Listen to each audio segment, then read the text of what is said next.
नमस्कार. महाराष्ट्रातील तमाम माता भगिनींचे आपल्या टी-व्ही 6 मराठी या यूट्यूब चॅनलवर सहर्ष स्वागत आहे. लाडक्या बहिणींनो, अतिशय मोठी बातमी या ठिकाणी लाडकी बहीण योजनेबद्दल या ठिकाणी आलेली आहे. कारण की तब्बल 80 लाख ज्या लाडक्या बहिणींना ह्या आता अपात्र ठरलेल्या आहेत. कारण की ही के-वाय-सी दुरुस्तीची मुदत आहे ना, ही संपल्यानंतर ही जी आकडेवारी आहे ना, ही समोर आलेली आहे.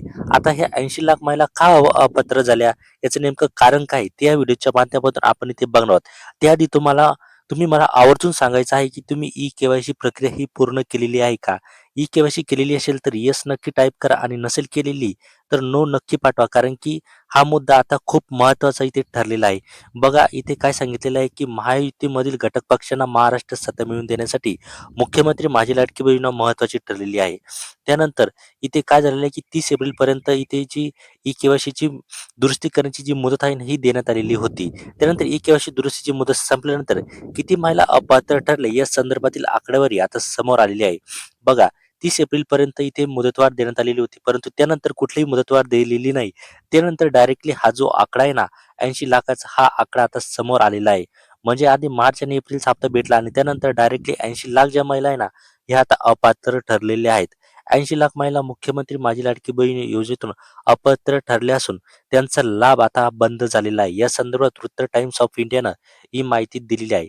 आता 80 लाख महिला जे आहे ना, हा अपात्र का ठरले आहेत, ते सुद्धा इथे बघून घ्या. महिला व बालविकास विभागाकडून मुख्यमंत्री माझी लाडकी बहीण योजना चालवली जाते.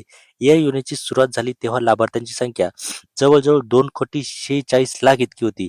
मात्र आता 80 लाख लाभार्थी महिला अपात्र ठरल्यानंतर ती संख्या 1,66,00,000 इथली झालेली आहे.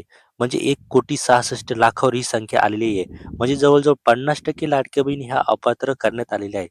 म्हणजे तुम्ही इथे बघू शकता, की आता याची जी हे आहे ना, हे निकष किती स्ट्रिक्ट झालेले आहेत. लाडकी बहीण योजनेची अटी आणि निश्चित करताना संबंधित महिलेच्या कुटुंबाचं उत्पन्न हे 2.5 लाख रुपयांपेक्षा कमी असलं पाहिजे, ही अट निश्चित करण्यात आलेली होती. याशिवाय इतर अटी होत्या. या योजनेचा लाभ पात्र महिलांपर्यंत पोहोचावा यासाठी ई-के-वाय-सी मोहीम राबवण्यात आलेली होती. ई-के-वाय-सी दुरुस्ती करण्याची अंतिम मुदत ही 30 एप्रिल देण्यात आलेली होती. ही मुदत संपल्यानंतर आता या योजनेतील लाडक्या बहिणीची आकडेवारी ही समोर आली आहे.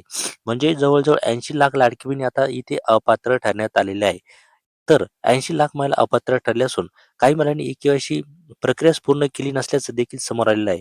बघा इथे काय सांगितलेलं आहे, की ज्या लाडकी बहिणी ते ई-के-वाय-सी केलेली नसेल, त्यांना सुद्धा इथे अपात्र इथे करण्यात आलेलं आहे. म्हणजे त्यांना आता इथून पुढे जो लाभ आहे ना, तो इथे भेटणार नाही. तुम्ही ई-के-वाय-सी केली का ते कमेंट करून नक्की सांगायचं आहे.